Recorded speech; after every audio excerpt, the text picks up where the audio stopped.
La plus ancienne mention écrite d'Arlon figure dans l'itinéraire d'Antonin qui date du IIIe siècle. Celui-ci parle d'Orolonovicus.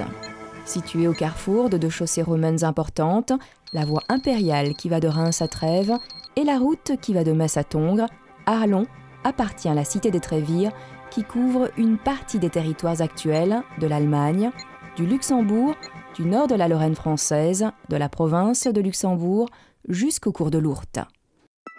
Ce qui fait la réputation d'Arlon, ce sont les blocs sculptés, fragments de bas-reliefs antiques provenant de monuments funéraires réutilisés pour les fondations des fortifications du IVe siècle.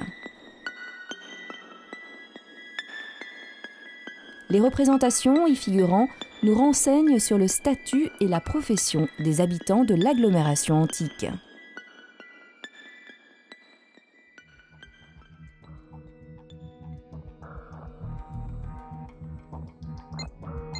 Dans les années 60, le répertoire des découvertes des siècles passés allait permettre au professeur Joseph Mertens de proposer une délimitation du vicus disparu.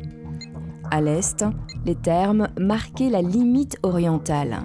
Des fours de potier découverts dans le dernier quart du XIXe siècle délimitaient les confins nord et est.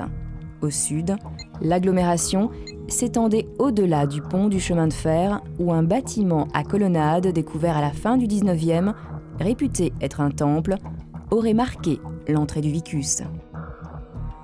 40 années plus tard, force est de constater que l'agglomération est plus étendue qu'on ne le pensait.